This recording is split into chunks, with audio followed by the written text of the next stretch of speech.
super fucking interesting discussion on what game of the year is going to be for us.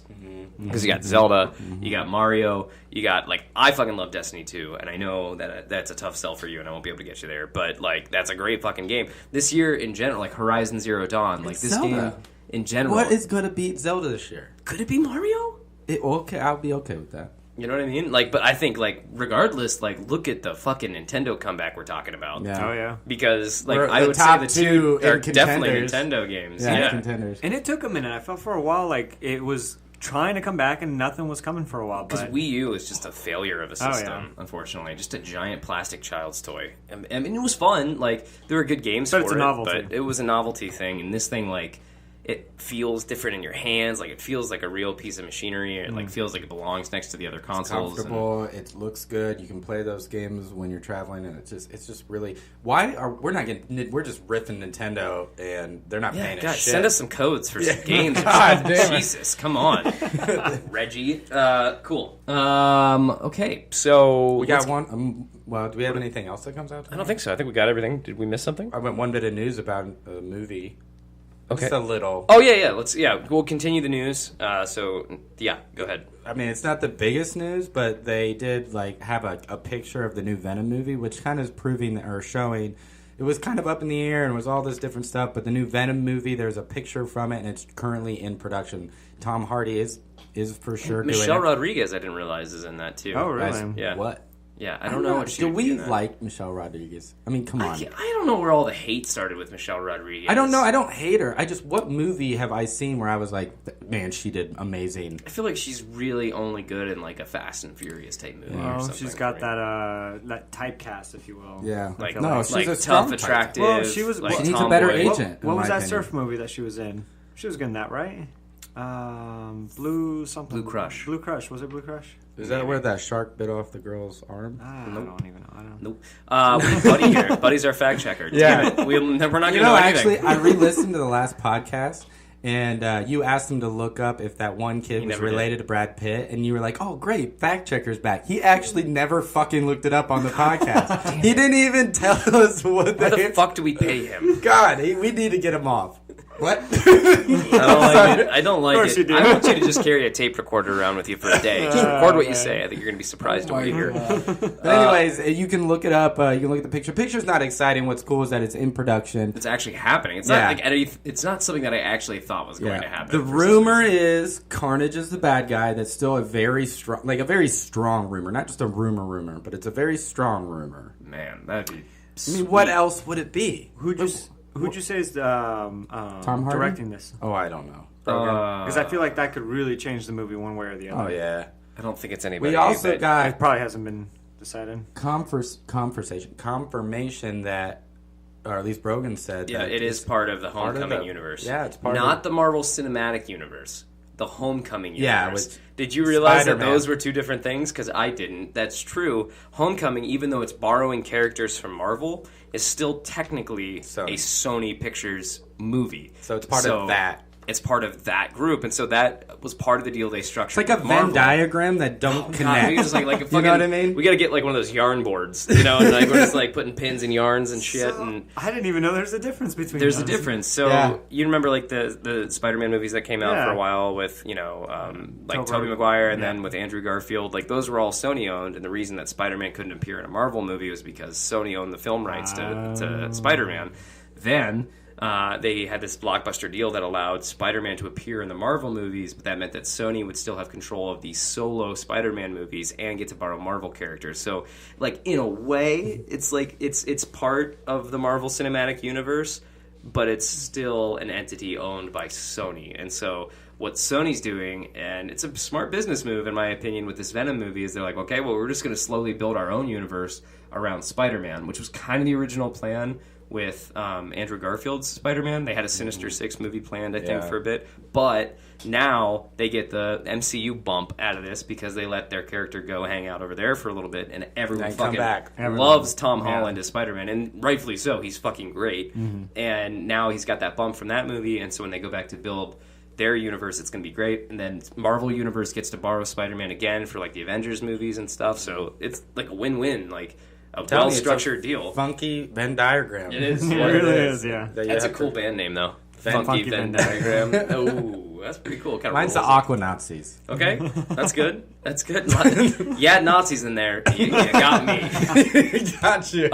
So I think that's going to be really fucking sweet if we end up seeing a movie where, I here's my like nerdy hope for like the trajectory of these movies is that, okay, you got your Venom movie and Carnage is the bad guy, and then ultimately at the end of that movie, like, Carnage wins or something, and then you have to get a Venom Spidey team up movie. Now, I don't think you earn the Venom Spidey team up movie until you first have them fight each other. Yeah, you gotta have them against each other. But like, that's some of my favorite comic book arcs from Spider-Man was when Venom's the anti-hero, and it sounds like we might even be getting that in this movie. If I think that's Carnage what we is are. the bad guy. So he's gonna be an anti-hero, and Carnage is gonna be the Joker. Yeah. I mean, that's really what it is, or at least I hope. I mean, if they're making Carnage the bad guy, I think that's such a huge leap, but I'm actually okay with it. Because if you're having an origin story that includes Carnage is a little odd, so I'm curious in what they're going to write. I mean, I don't know how they're going to do this. Yeah. So I'm really pumped. I don't know if this is really an origin story. I think they're just literally jumping into water. that'd be awesome. Yeah, I think they're just going to say... So done with origin stories. And I think that'd be great even later on when we're done with origin stories, we can come back to the origin story. Yeah. And understand it a little bit better. I think that's it. Like, I'm surprised that no, like, film entity has tried that yet, where it's like, hey, let's just jump into a really good Batman story, and then, like, maybe it would be cool if, like, maybe one day we explored a Batfleck origin movie where we understand how he became Batman, or at least what that take is, and how his Robin died. Who says they have to be in order? Yeah. You know what I mean? Who says? Who cares? You know, Star Wars is definitely out of order, and it's one of the most popular series of all time. It's definitely in the weirdest order of anybody. Yep. You know, so I don't see why they can't do it. Another thing I asked the guys before the show started was to watch the Snowman trailer. So that came out last Friday. It was something that in previous episodes I've like told everybody I couldn't wait to see it. I watched the trailers. So before I tell you, I did see it. I saw it over the weekend by myself, and I was gonna ask you guys after Marcus Theaters. Marcus Theaters. We God, I love Marcus Theaters, man. It's so good. So, good. Brogan and Gus have not seen the movie, but they just watched the trailer just now, the same one that everybody sees, the theatrical trailer. And I want to ask you guys, what do you think that movie's about, or what do you think that movie's like? What do you get out of that trailer? So tell me what you think about it. I saw Michael Fassbender as this, like, grizzled detective who's been on the case, and, like, he saw a murder like this a few years ago, but he wasn't able to save the person. And so, like, he sees an opportunity to, like, rectify that situation by finding the snowman killer. And, like, the snowman killer is just always one step ahead of him every time, and, like, it starts to drive him crazy at the end. And I think we fucking find out at the end that Michael Fassbender's the fucking snowman killer. Okay, so you're... I don't know about that. I meant, like... Well, guess what you think? I mean, I like the trailer. I thought it was really interesting. I like the way that they did the sound with it. But I don't know if I think that there's that Michael Fassbender is the killer. I think that there's something else to it. But I kind of buy the whole idea of him having this whole backstory. But I feel like that's overdone too. So maybe there is more to it than just that. I think what my call, ultimately was I bet you this is a cliche plot that's overdone. And that's how I felt about the trailer. Yeah. I felt that it felt kind of cliche. There was a lot of, I don't know, not a lot, but there was a couple cliche moments where I'm like, I feel like I've seen this before. What kind of genre do you think this is? Do you think it's a thriller? Do you think it's thriller? I think it's a mystery. So it's a whodunit, obviously. Do you think it would be like a cat and mouse kind of thing? Yeah. Is that what you kind of got from it? Yeah, you looked at it and you were like, so this guy's one step ahead. He's given clues. You even at one point you heard a distorted voice of the killer. Sort of like Seven. Seven, yeah. So you guys saw that and heard. Is that what you kind of got from the trailer? I got the impression that it is kind of a cat and chase. I thought it was more like a detective type movie with thriller, not a horror. I don't think it's a horror in any way. I think it's a cat and mouse thriller detective movie because you see him like, why is he... The point that he gets to the chasing him up to the top of the mountain lets you know that he is chasing, which is a cat and mouse type of movie. It's the kind that makes you feel like a detective's trying to get ahead of him, and he just simply is always behind. Yeah. Okay. So totally agree. Then from that trailer, do you also think it's a fast-paced movie, or did you think it's more of a slow? I thought it looked pretty slow from that trailer. You thought it was a slower-paced movie? Yeah. I feel like we saw the biggest action pieces in that trailer. I want to be convinced that there's that they didn't display all of the moments where there is that action, but I get where it does feel like slow. It feels almost kind of like Fargo-ish type, like snowy. You've got this detective, you got these killers, and you're trying to figure out what's going on. So I get the slow pace to it, but I don't know if I felt that it was slow pace. At least with the music, for me, I got the impression that it's trying to add a little bit of pressure and timeness to it. I like that you mentioned Fargo. I think that's really, I got that vibe from it too. Yeah, that was actually the title. The first thing that came to my mind when I saw it was like a shitty Marvel or Fargo. So so spoiler warning. Let me just say, I don't like to tell anybody to not see a movie. Like, I don't know whether you will like it or not. Spoilers, I will just tell you whether I like it or not. This movie fucking sucks. Okay? And that trailer is exactly why I hate shitty trailers that depict a movie in completely different great manner. Trailers. Yeah, that was a completely different type. First of all, it made it seem like a cat and mouse. Not a fucking cat and mouse at all. There's no, there's a very beginning of the movie, he gets a letter in the mail that he disregards. Other than that, there's no other clues that are left. It's just missing people that they don't even recognize that are connected until some little girl was like, hey, I think they're connected. The snowmen, not really addressed. The audience see the snowman, they either disregard him and don't see him. So I'm joking. The voice you heard, the distorted voice, never actually happened. What? Okay? All the mountain climbing, that's a flashback to another detective who just was looking at a body. It is the most non-action, slow-paced, bullshit. There was a scene where they zoomed in on a cigarette during it. It was real quick. You see a hand put in a cigarette. The most exciting part of the movie. Yeah. They zoomed in on that cigarette to make it seem like a big deal. Like, oh, he's going to have a symbol of a cigarette. They don't even address it. They don't even see it.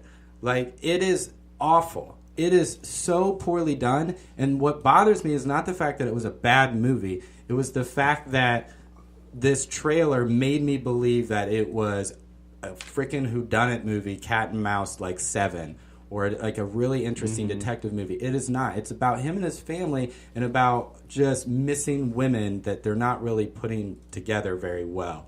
It is classic Scooby-Doo logic. So there's only 5 characters, and the only one that it could be is him, right? It's truly it is the. So do we know who's the killer? Tell us. The killer. So the detective is an alcoholic. His ex-wife got her pregnant a long time ago, and she had a son, but didn't tell the son that that Michael Fassbender's his father, but he still wants to be in his life. So he's like a friend of the family's. He's not still with her. She has a new boyfriend, killer.